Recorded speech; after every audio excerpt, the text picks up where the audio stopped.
Hola, bienvenidos. Bueno, habíamos quedado en que íbamos a tener un vivo donde íbamos a hablar de biodescodificación y el error de percepción, la interpretación que hacemos muchas veces de lo que sucede a nuestro alrededor que termina teniendo un impacto en forma de síntoma o enfermedad en nosotros mismos, producto de cómo hemos asumido aquello que ha acontecido.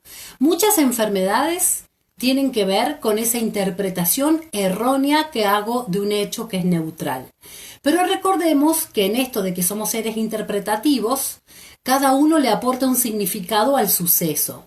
Y eso va a depender con su historia de vida, con lo que le ha sucedido, con la educación que ha recibido, con la emocionalidad que tenga presente en el momento que acontece y cómo está predispuesto a tomar eso y qué significado le va a adjudicar. Ese significado muchas veces es el que lleva a un conflicto biológico, es el que produce una enfermedad o un síntoma o un bloqueo. Entonces, en biodescodificación, si bien trabajamos con la causa, el origen que dio lugar a lo que es un síntoma, y en eso por ahí nos diferenciamos con los médicos, que no los reemplazamos para nada, porque un médico obviamente que va a centrar su atención en el síntoma que trae su paciente, nosotros buscamos cuál fue la causa que dio origen a ese síntoma. Esto ya lo conté en un video anterior, que si te interesa lo podés buscar, y se llama ¿qué es la biodescodificación? ¿Cuáles son los alcances? Como para no repetir la misma información. Pero hoy quiero hacer más hincapié en esto, la interpretación que hacemos de los sucesos, el error de percepción, cómo a través de nuestros pensamientos también nos vamos creando bloqueos, síntomas o enfermedades. Entonces, tenemos que comprender que para que se dé un shock biológico de supervivencia, lo que comúnmente conocemos como enfermedad, se tienen que dar determinadas características al momento de vivir una situación. No todos reaccionamos de la misma manera, por eso no todos nos enfermamos al pasar por el mismo conflicto. Y también la intensidad de ese conflicto vivido tiene que ver con qué grave puede ser el síntoma, si es un quiste, si es un tumor, si es cáncer. Eso va a tener que ver con la intensidad. Para que se dé este programa biológico de supervivencia, que es la decisión que toma el cerebro una vez que la mente le ha dado elementos suficientes a través de una interpretación de sucesos, de qué es lo que está aconteciendo, el cerebro, sin perder tiempo, tiene que dar una respuesta y siempre va a dar la mejor para el momento. Esto yo lo hice con un ejemplo y es muy comprensible en el video que les estaba citando recién, que lo podés ir a buscar, es qué es la biodescodificación, cuáles son sus alcances. Para que se dé una enfermedad o un síntoma, la situación vivida, la persona la tiene que interpretar como muy dramática, vivida en soledad, aunque esté rodeada de personas. Significa que nadie me comprende, que nadie entiende lo que estoy pasando, lo que estoy sintiendo. Por más que se lo cuente y se lo explique, estoy sola en esto, sin solución aparente, porque es como que no hay vuelta atrás después de lo que me ha sucedido. Y es un conflicto que se presenta de forma inesperada. Para que se convierta en un cáncer, este bioshock, este DHS que se produce en la persona, tiene que haber sido un conflicto muy estresante, muy dramático, muy intenso, con un impacto emocional que supera lo conocido por la persona, porque si no estaríamos enfermándonos constantemente ante cualquier suceso. Esto también tiene mucho que ver con cómo interpreta los hechos esa persona. Lo que puede ser muy dramático para una, tal vez no lo es para otra. Entonces, por eso algunos tienen enfermedades con mayor intensidad, o sea, con diagnósticos mucho más severos, y otros no, y otros directamente ni siquiera tienen una enfermedad. Les vuelvo a repetir, en biodescodificación no hablamos de enfermedad, hablamos de programas biológicos de supervivencia. Esa decisión que toma el cerebro para salvarnos siempre la vida y entonces bajar esos niveles de estrés que nos están conduciendo a la muerte y bajarlo con un cerebro que estaba tomado tal vez al 100% por el estrés, lo baja a un 1%, pero ya decodifica en un órgano. Entonces, más o menos tenemos hipótesis que nos van conduciendo por dónde buscar en una sesión de biodescodificación cuál es el conflicto desencadenante que la persona puede haber vivido que la lleva a dar origen a este síntoma o enfermedad. Y vamos orientándonos con las capas embrionarias, porque en cada capa embrionaria se producen determinados órganos. En esa primera etapa de la biología que coincide con la primera capa embrionaria cuando estamos en el vientre de mamá, vamos a hablar de la etapa de supervivencia. Los conflictos que se viven relacionados a la supervivencia van a estar relacionados con los órganos que tienen que ver con nuestra supervivencia, los que participan de ella. ¿Cuáles son nuestros órganos de supervivencia? El aparato respiratorio, que va a incluir todos los órganos y todo lo que yo necesito para respirar. El aparato digestivo, porque yo necesito comer, respirar, necesito hidratarme, por lo tanto una parte del riñón también va a estar comprometido. O el aparato reproductor, que es el que me permite seguir perpetuando la especie. Cuando una persona se nos presenta con un síntoma, con una enfermedad, que esté tocando alguno de estos órganos, nosotros como biodescodificadores ya partimos de una hipótesis, que vamos a tener que salir a chequearla. Esto lo aprendemos cuando vamos desarrollando la sesión de biodescodificación. Entonces vamos a ver qué conflicto puede haber vivido esta persona que cumpla con esas características de que fue muy dramático, inesperado, vivido en soledad, sin solución aparente, que tenga que ver con su supervivencia. Vamos a ver según el órgano qué significado tiene. Esto a grandes rasgos. Obviamente que cuando lo estudiamos vamos mucho más profundo, vamos viendo qué parte de cada órgano, pero eso lo hacemos en una formación. Luego tenemos una segunda etapa biológica que coincide con las capas embrionarias y es la de protección. Aquí vamos evolucionando biológicamente y necesitamos protegernos. Van a participar las fascias, el peritoneo, la dermis que está por debajo de la epidermis, todo lo que sirva para proteger órganos. La pleura que protege el pulmón, el pericardio, todo lo que esté comprometido en lo que sea la protección, nosotros como hipótesis vamos a buscar qué conflicto tuvo esta persona que se haya sentido brutalmente desprotegido. Y aquí también entran las mamas. Entonces, el cáncer de mama, el de mama izquierda, mama derecha, según si la persona es diestra o no, porque medimos la lateralidad, van a ser conflictos diferentes. Entonces, ante la pérdida, y esto es con una interpretación de un cerebro arcaico, como nos manejábamos en la antigüedad cuando éramos esos primeros hombres viviendo en cavernas, humanos más rudimentarios. Antes el macho se encargaba de la protección y de proveer alimento.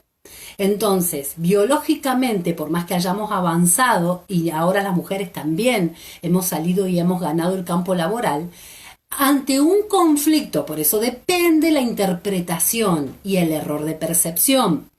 Ante un conflicto de pérdida de macho, lo hacemos en términos biológicos, por eso me refiero al hombre como el macho, a la mujer como una hembra o al reino animal en sí, va a sufrir un conflicto de desprotección, porque si no tiene el macho, ¿quién la va a proteger y quién le va a proveer alimento? Entonces lo puede vivir de esta forma ante un divorcio, por ejemplo, ante la sorpresa de enterarse de una infidelidad. Depende cómo lo interprete y cómo lo viva, se va a dar el conflicto o no, y en qué medida. Un ejemplo que les podría traer del reino animal es lo que sucede con los leones. El león, cuando la leona ha tenido cría, no se siente muy contento con este suceso, vamos a decirlo de esa manera, ya que el león es un semental que tiene como prioridad procrear y mantener el clan, mantener un número preciso de miembros de su raza, en este caso leones, que tiene que mantener. Por eso, cuando hay muertes, cuando hay decesos en el clan, siempre hay la necesidad biológica de reemplazar el número de pérdidas. En los leones, el león mantiene 150 relaciones sexuales semanales. Por eso tal vez conocen a alguno por ahí que se cree que es un león y tiene el mismo comportamiento. Chistecito como para amenizar el aprendizaje, pero no, esto solamente se da entre los leones. Y cuando la leona tiene crías, que está dedicada a ser madre y no está biológicamente para satisfacer esta demanda sexual que tiene el león muchas veces le mata a las crías con el fin de que entre en celo esta leona y vuelva a recuperar la temperatura y cómo es el proceso biológico para que entiendan cómo es esta forma de reaccionar que tiene el cerebro. La leona, cuando el león le mató a las crías, entra en un conflicto por no haber podido ser buena madre, por no haberlos podido defender y tiene una necrosis de ovarios. Cuando bajen los niveles de estrés, va a resolver ese conflicto y va a formar tumorcitos, quistes en los ovarios, con el único fin de crear más estrógenos. Esto es una respuesta cerebral para compensar en la biología. Por eso hablamos de programas biológicos, que el cerebro toma la mejor decisión para resolver el conflicto que se está dando. Cuando la leona aumenta los estrógenos, aumenta la temperatura y se da nuevamente la copulación entre el león y la leona para volver a traer nuevas camadas de crías. Pero la leona sufrió un conflicto y tuvo una respuesta orgánica.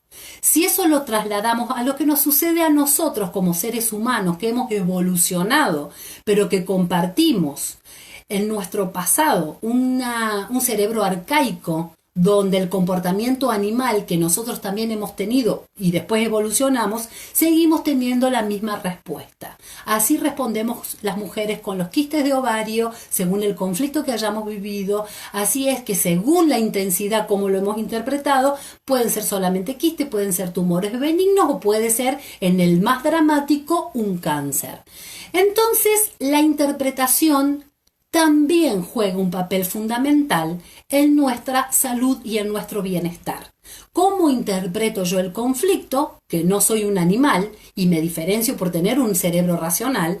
La ventaja que tiene el animal es que resuelve rápidamente su conflicto, porque tiene un cerebro arcaico, que también lo tenemos nosotros, que responde a las funciones básicas de supervivencia, y tiene un sistema límbico, que es el de las emociones, porque también compartimos ese cerebro. Pero ¿en qué nos distinguimos de los animales? Que nosotros tenemos un cerebro racional. Y a partir de ese cerebro racional, pensamos, sacamos conclusiones, hacemos deducciones y esto nos hace que ante cualquier suceso, de acuerdo a cómo estamos emocionalmente, a qué recursos internos tenemos, de ese suceso que puede ser inocente, nosotros hacemos una situación sumamente dramática, la vivimos con mucho estrés, sentimos que no tiene solución y por lo tanto creamos un síntoma o una enfermedad. Un ejemplo de ese puede ser una persona que se queda sin trabajo. Si hay una persona que ya estaba pensando cambiar de trabajo, que tiene ahorros, que siente que está preparado para algo mejor, de repente le llega la noticia de que se queda sin trabajo, lo puede asumir como una oportunidad para irse finalmente de este trabajo que no me gustaba. Total, se siente capacitado para presentarse en otra área laboral. Entonces no lo vive como un conflicto. Ahora, ¿qué sucede con una persona que tiene que mantener a una familia, que tal vez no tiene ahorros suficientes, que no siente que está capacitado para algo mejor y le llega la noticia de que se quedó sin trabajo? Su interpretación de cómo va a vivir de ahora en más, de que si se van a morir de hambre, que muchas veces lo decimos como si las palabras fueran inocentes y no tuvieran un impacto. Y acá vamos a hablar de las leyes del inconsciente. El inconsciente, que no tiene sentido del humor, que no sabe diferenciar lo que es real de lo que es simbólico, aquello que yo vivo con tanta emoción, con tanta intensidad, que lo pronuncio con las palabras de me voy a morir de hambre o mis hijos se van a morir de hambre, lo toma como real. Por eso las palabras no son inocentes. Y es acá donde también nosotros tenemos la responsabilidad de hacer cambios necesarios para modificar la historia que nos estamos contando, porque vivimos de acuerdo a esa historia que consideramos que es real. Una persona que cree que va a morir de hambre, sabiendo ahora que por más que nos quedemos sin trabajo, alguien podrá ayudarnos, y ya no morimos de hambre como pasaba en generaciones anteriores, va a tener un conflicto que puede ser un tumor en el hígado, porque es la respuesta que el cerebro hace para compensar la falta de alimentos. Entonces, ese error de percepción, esa interpretación que hago de lo que me sucede, esos datos que reúne la mente son los que le va a llevar al cerebro para que tome la mejor decisión posible para salvarme la vida. Entonces, cuando hablamos de una enfermedad, de un síntoma, aquí hay un shock biológico que impacta en 3 lugares al mismo tiempo. Mente, la que reúne la información, cerebro, el que toma la decisión, y órgano, que es donde el cerebro va a decodificar este conflicto. De esta manera va a bajar los niveles de estrés. Una persona que está superando el 100% de nivel de estrés va a morir. Por lo tanto, la biología, que siempre está perpetuando la especie, tratando de mantenernos con vida, va a tomar una decisión para salvarte la vida. Eso que nosotros creemos que es una enfermedad, en realidad es un programa biológico de supervivencia. Luego voy a estar en una fase activa, en una fase pasiva, de acuerdo a cómo vayamos evolucionando. Si entro de nuevo en el mismo conflicto y lo vuelvo a reactivar, que es cuando hablamos de volvió a caer en la misma enfermedad, se volvió a despertar un cáncer, es porque entramos y salimos del mismo conflicto. Por lo tanto, nuestra mente juega un papel fundamental en nuestra sanación, como también como creadora de nuestra enfermedad. Entonces, si es la mente la que enferma, también es la mente la que tiene la capacidad de curar. Por eso, con la biodescodificación, con todos estos conocimientos, más otros más que vamos sumando, sabiendo llevar adelante una sesión, podemos encontrar ese momento en donde la persona vivió este conflicto tan brutal, que no solamente es mental, sino que como biodescodificadores tenemos que llevarlo a repetir la sensación, los neurotransmisores combinados con determinadas hormonas que la persona segregó en ese momento en que se da el conflicto para poder darle una resolución, para que la persona cambie la interpretación del hecho, se haga consciente lo que está inconsciente y de esta manera hay una resolución al conflicto, a la enfermedad. Son lo que llamamos la remisión de enfermedades. Por eso funciona también la biodescodificación. Si te interesa estudiar biodescodificación, estamos por comenzar el 10 de octubre, así que todavía tenés tiempo para inscribirte. Son 7 meses intensivos donde vas a aprender todo lo necesario para ser un buen terapeuta en biodescodificación. Se pueden poner en contacto conmigo, preguntarme, les paso el programa. Los costos son muy accesibles en relación a lo que sale realmente estudiar biodescodificación y es una excelente salida laboral. Y sobre todo si tenés esta capacidad de servicio de querer ayudar a otras personas, de querer sanar a otras personas. Pero me gustaba hacer la aclaración, más allá de los alcances, cómo nuestra mente, ya sea para llevarnos a un conflicto biológico o tal vez no a ese extremo, pero cómo a través de la mente yo puedo destruir mis objetivos creyendo que no soy apto y voy a desatar un conflicto. Recién hablé de la primera capa embrionaria y de la segunda. Hay una tercera capa embrionaria que tiene que ver con el conflicto de comparación. Y entonces eso va a impactar en todo el sistema óseo, en los cartílagos, en la musculatura, en los ligamentos, el dolor de huesos, el sistema circulatorio, que es quien irriga al hueso para que tenga vida. Entonces, cuando una persona viene con un conflicto de este índole, tenemos que ir a buscar dónde tuvo un conflicto de desvalorización. Porque los seres humanos, al igual que los animales, nos estamos comparando cambiando todo el tiempo. En el reino animal esta comparación tenía que ver con salvar la vida. Me comparo con otro animal en el momento en que lo encuentro para saber si me come o me lo puedo comer. Esta comparación que vivimos hoy, adaptada, es biológica. ¿Cómo sería traer eso del reino animal a nuestra vida hoy? Me comparo si el otro es más apto para un trabajo. Me comparo si el otro es más apto, si ese macho va a atraer a esa hembra en la cual yo estoy interesado. Si tiene mejor currículum, si le van a dar a él ese trabajo que tanto estoy esperando. Entonces la comparación es constante y es biológica. Y cuando en la comparación yo interpreto que he perdido, que el otro es más apto, que al otro le van a dar trabajo, que el otro va a sobrevivir, que el otro va a poder comer, que el otro va a poder tener una familia, esa desvalorización se crea un conflicto. Ese conflicto va a impactar, como les dije recién, en los huesos o en el sistema circulatorio, en los ligamentos. Vemos también en el área deportiva, muchas veces antes de comenzar un partido, una persona tiene una ruptura de ligamentos. Y esto es, a nivel biológico, un conflicto de desvalorización por compararme, por interpretar que tal vez el otro equipo o el contrincante tenía mayor ventaja, tal vez porque lo vi entrenarse, porque lo vi prepararse, y me comparo y creo que el otro es mejor. E impacta directamente en ruptura de ligamentos. Algunos que practican deporte se van a sentir identificados con esto. Por eso nosotros tenemos una mirada más biológica del síntoma y vamos leyendo cómo el cuerpo, a través de una metáfora, nos va explicando lo que le está sucediendo.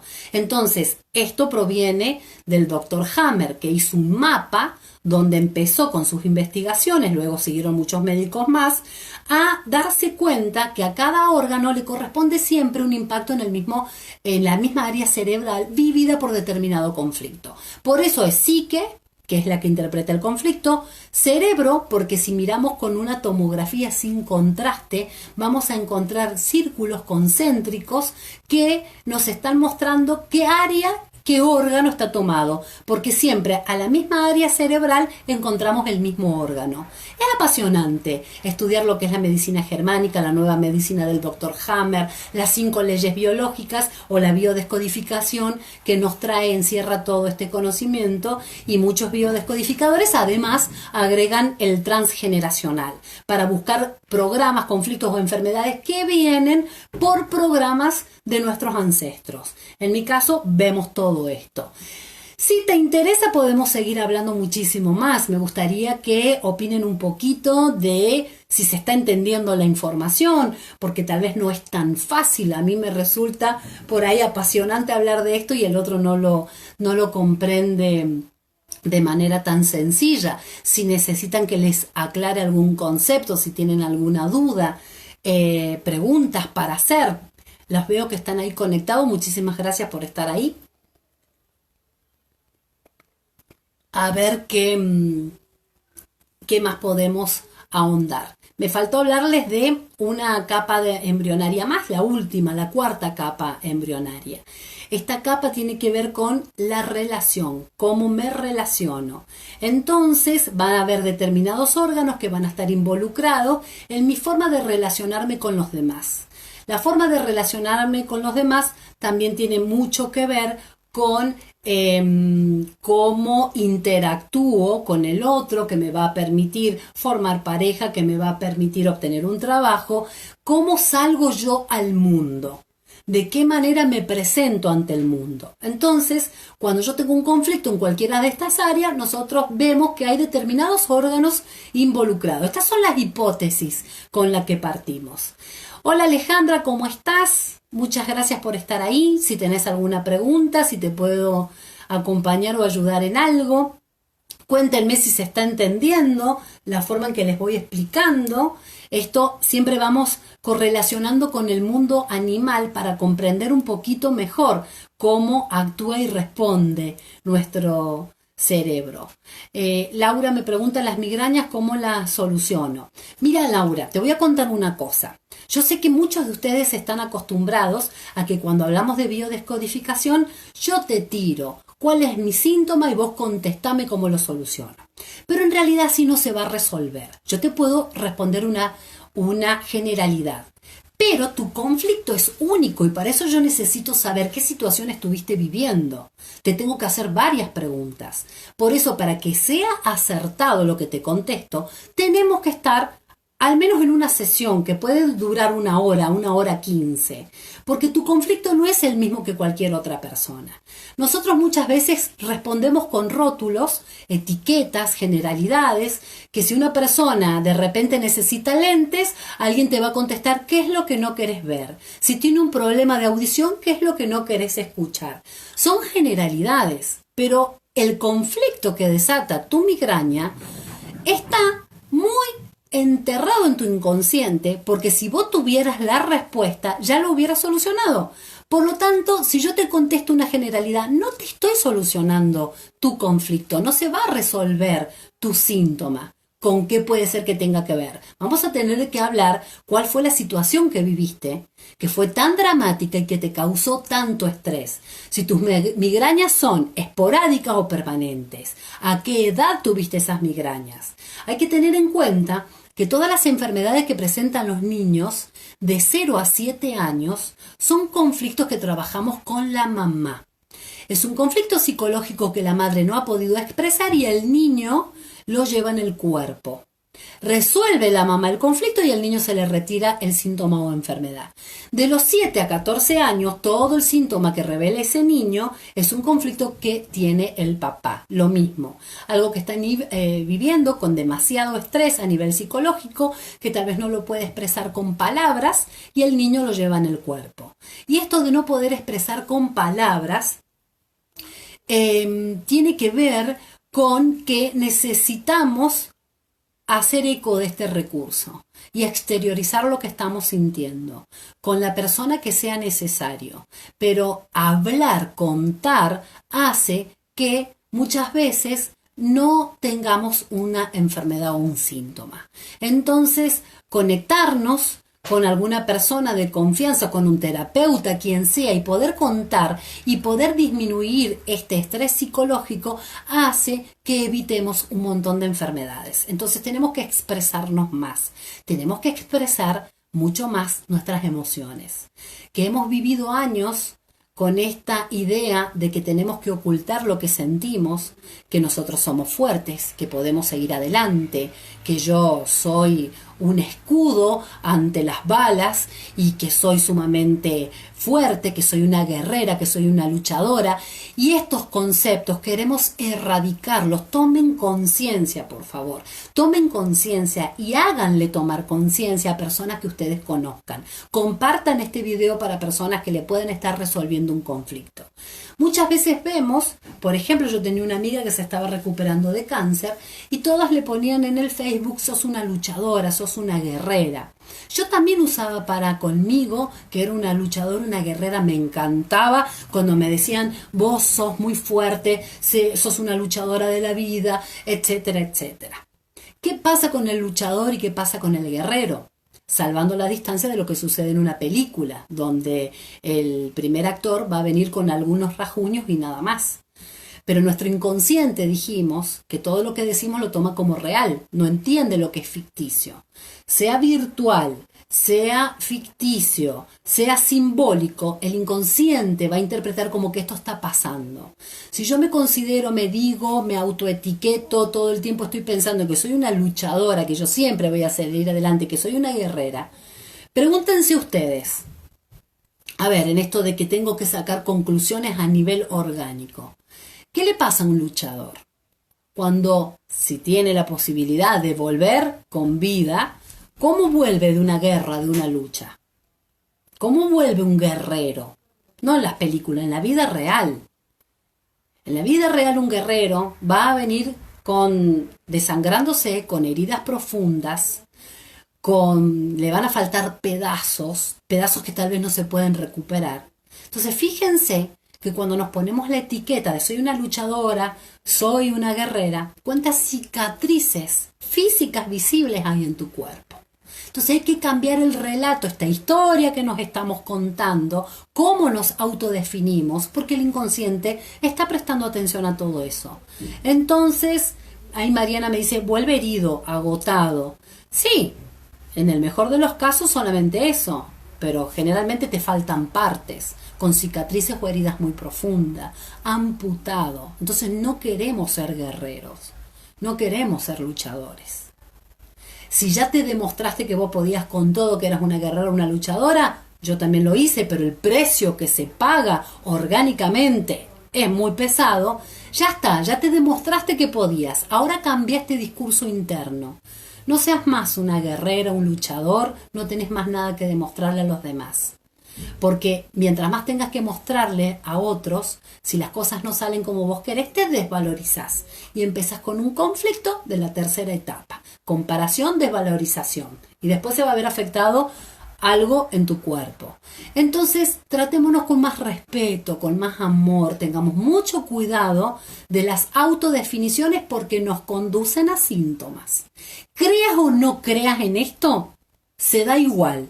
Así que por más que no creas, para cuidarte un poquito, dale un chance, una chance de decir, bueno, por las dudas al menos, me voy a tratar mejor. Entonces, basta de guerreros, basta de luchadores, basta de ir a la confrontación, porque si no eso es lo que vas encontrando en tu vida, tu inconsciente reacciona como tal, el cerebro toma la mejor decisión para responder a eso y vivimos permanentemente con situaciones donde tenemos que pasar por una cirugía, por alguna cicatriz que queda en nuestro cuerpo. Entonces hay que tomar conciencia de cómo estamos interpretando, porque la percepción errónea, ese error de interpretación, muchas veces nos conduce a que tengamos más enfermedades de las que necesitamos. La enfermedad no te cae de afuera, no es algo que llega. La enfermedad tiene una participación activa con tus pensamientos, con tu interpretación, con lo que te contás a vos mismo, con tu forma de canalizar las emociones, lo que sucede. No nos han enseñado para qué sirven las emociones, no nos han enseñado cómo gestionarlas. Entonces tenemos que aprender, y es de vital importancia, aprender y enseñárselo a nuestros hijos. Esto se tendría que enseñar en jardín de infantes. Cada emoción tiene una energía y un movimiento conductual que nos moviliza hacia algún lugar. Por ejemplo, ¿ustedes saben para qué es la tristeza? ¿Qué hago yo cuando estoy triste? ¿Qué puedo hacer cuando estoy depresivo, triste, melancólico, angustiado? Son diferentes niveles. La emoción es tristeza, lo demás ya son sentimientos. Hay una diferencia entre la emoción y el sentimiento. El sentimiento, podríamos decir, en una definición sencilla, entendible, es emoción más pensamiento. Y cuando yo traigo este pensamiento, reactivo nuevamente la emoción. Vuelvo a sentir lo mismo en el cuerpo. Vuelvo a segregar los mismos químicos que cuando los sentí por primera vez. Vuelvo a entrar en conflicto. Entonces estoy permanentemente sintiendo la misma emoción porque la voy activando con mis pensamientos.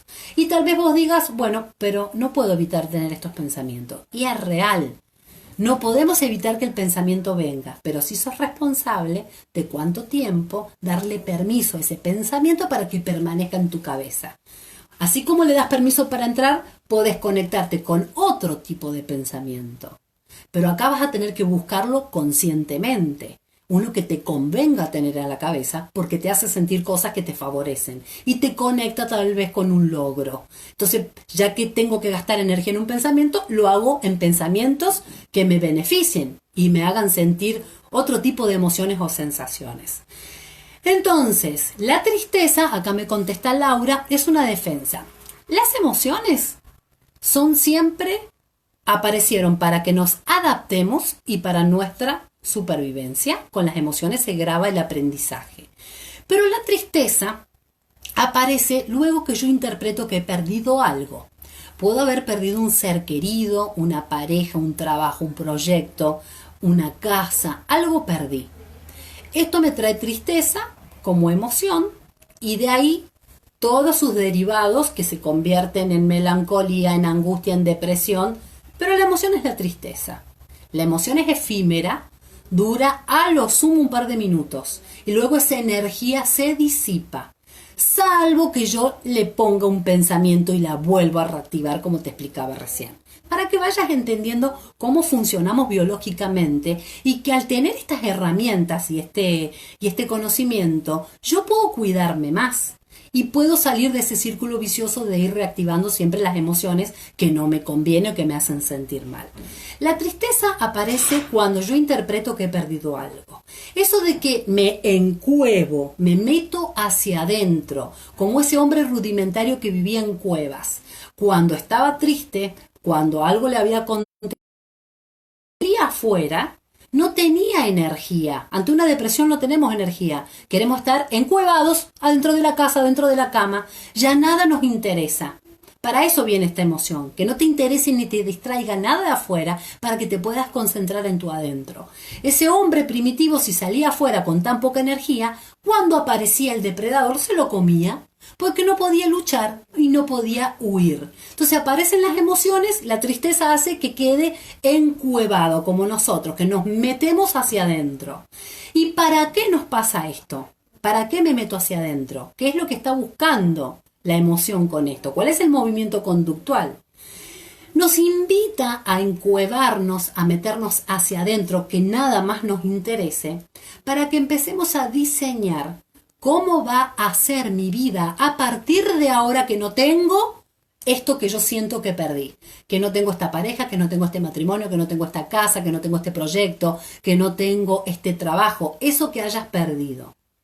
Porque ante esa pérdida, tu vida, según tu interpretación, carece de algo. Hay algo que ya no está más. Tu vida cambió y vos te contás una historia que te alimenta la tristeza, la melancolía, la depresión y lo puedes prolongar en el tiempo. Un duelo puede durar 6 meses, 12 meses, pero hay personas que están en duelo más de 7 años. ¿Por qué no salen del duelo? Por más que un psiquiatra lo medique, la medicación en realidad no te cambia el sistema de pensamientos, funciona a nivel cerebral de otra forma. No salen del duelo porque sus pensamientos lo mantienen ahí. La historia que se está contando. No quiere abandonar aquello que siente que perdió, siente que la vida es injusta, que no tiene solución, que no vale la pena vivir, que no hay nada que lo motive. Es la historia que se está contando. La historia que te estás contando tiene que ver con tus pensamientos. La buena noticia es que los pensamientos se pueden cambiar. Y tu sistema de creencias, ¿sabes lo que es una creencia cuando vos querés desafiar una creencia? 2 o más pensamientos que se unieron en un punto de tu vida. Las creencias son pensamientos. También se pueden cambiar, pero primero tengo que detectarla, darme cuenta cuál es el programa y de dónde viene. Esto también lo hacemos en las terapias transgeneracionales o en la biodescodificación. A veces no trabajamos con enfermedades o síntomas, pero sí trabajamos con este tipo de bloqueo, el darse cuenta. La tristeza también es un síntoma de lo que identifico que me pasó, algo que considero como negativo, me dice Ana. Sí, Ana, vos corres con ventaja porque estás estudiando conmigo y esto ya lo hemos hablado. Pero sí, gracias por el aporte. Entonces, para salir de la tristeza, tengo que empezar a diseñar o rediseñar cómo voy a vivir mi vida ahora. ¿Cómo va a ser a partir de esta pérdida que tengo? ¿Qué nuevos recursos voy a incorporar? ¿Qué voy a hacer de nuevo? ¿Qué tengo que salir a aprender? ¿Qué nuevo tengo que incorporar a mi vida para que yo me pueda manejar ahora solo, ahora que no tengo a esto que perdí? Ese es el movimiento que tiene la tristeza. Qué distinta sería nuestra vida si esto me lo hubieran enseñado en el jardín de infantes. ¿Cuántas tristezas tan prolongadas hubiéramos podido evitar? ¿Cuántos duelos tan largos que hemos realizado podríamos haber acortado, vaciándonos emocionalmente, viviendo con intensidad la emoción para no reprimirla o suprimirla, porque también guardamos emociones que después van a salir todas juntas, tal vez en el momento menos esperado, pero biológicamente nosotros nos tenemos que dar permiso para sentir, porque nuestra biología está hecha de esta forma. Pero a través de la historia, el error de percepción, lo que yo me cuento, no me permito sentir. Y escondo las emociones y me creo que eso es gestionarlas.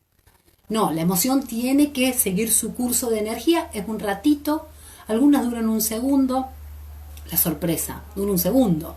La sorpresa va a dar paso a otra emoción, que según cómo haya sido la sorpresa, puede ser alegría, si me gustó, puede ser miedo, puede ser tristeza.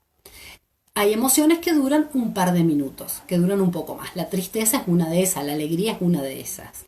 Pero luego se disipa la energía.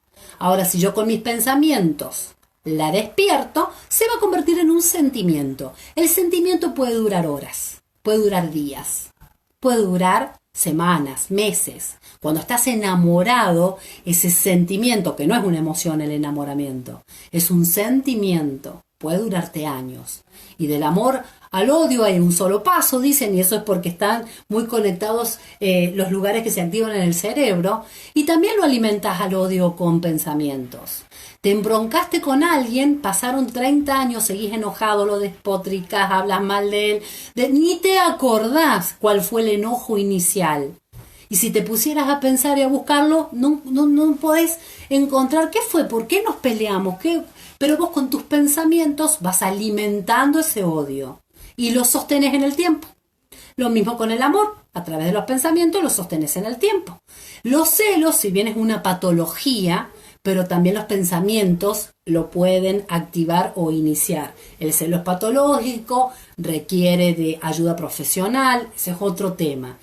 Pero para que ustedes comprendan cómo a través de la interpretación, del error de percepción o de la percepción adecuada, yo desencadeno un montón de químicos adentro mío, porque la emoción también es un químico. A cada pensamiento le corresponde determinada sustancia química que voy a segregar en mi torrente sanguíneo. Cuando una madre está embarazada, todo lo que siente, esos químicos se vuelcan al torrente sanguíneo, que son los que llegan hasta la placenta y alimentan al bebé. Ese bebé empieza a alimentarse de esos químicos que largó mamá y de esa energía, vamos a decirlo de cierta manera, por lo tanto siente todo lo que sintió la madre y su vida va a tener muchísimo que ver con estos químicos de los cuales fue hecho.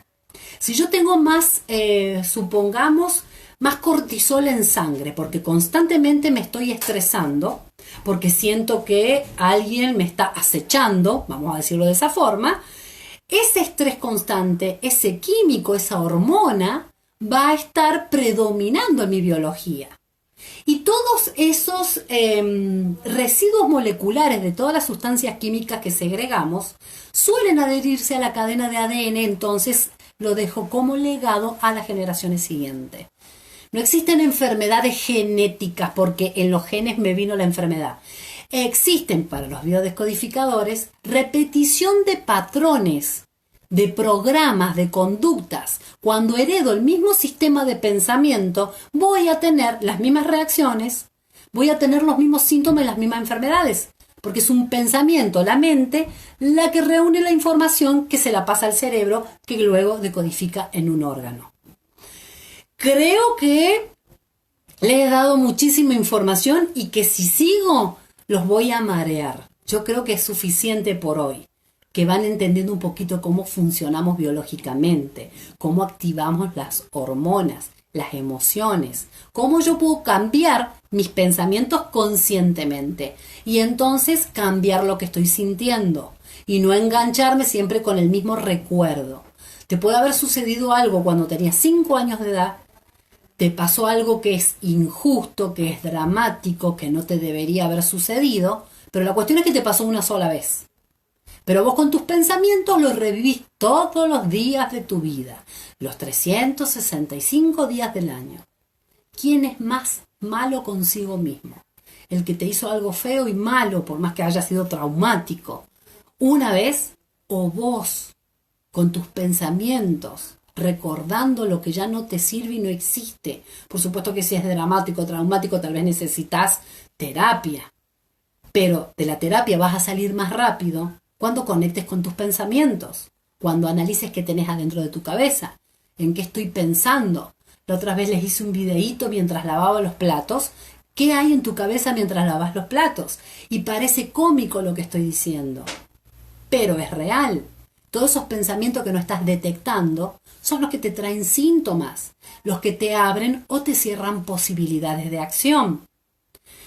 Débora que nos dice mejor el curso. Sí, perfecto. En el curso dice que va a haber todo de a poco. Así es. Bienvenida, Débora. Sé que tomaste la decisión de formarte como biodescodificadora. También la vi recién a Araceli desde México. La verdad que va a ser una formación internacional. Mucha gente de México, Colombia, Ecuador, Chile, Perú, Nueva York, de habla hispana, España y Francia. Así que todos bienvenidos porque realmente nos nutrimos de los conocimientos de los demás, de la forma de hablar que difiere, entonces no entendemos qué significado me cayó la ficha, porque en México es me cayó el 20, y entonces después seguimos todas las argentinas con el me cayó el 20. Es muy divertido, conocemos a muchas personas, nos enriquecemos un montón, muchas ya han hecho el transgeneracional, por eso son las que van a seguir, algunas de ellas con biodescodificación, y otras van a empezar desde cero el 10 de octubre. Los que empiecen desde cero van a hacer el transgeneracional en el último módulo. Así que algunos ya empiezan con un módulo hecho, le va a restar solamente cursar 6 meses. Y los que no han hecho nada van a cursar 7 meses con el transgeneracional incluido. Pónganse en contacto conmigo, les paso más información. Si te gustó de qué trata la biodescodificación y sentís que vos sos una posibilidad para ayudar a sanar a otros, esta es una buena alternativa de formación, porque también es una excelente salida laboral. Les mando un beso enorme. Nos vemos en el próximo vivo, que no sé si va a ser mientras lavo los platos, sentadita acá. Así que cualquier duda o consulta me la pueden hacer llegar y nos mantenemos en contacto. Gracias por estar ahí.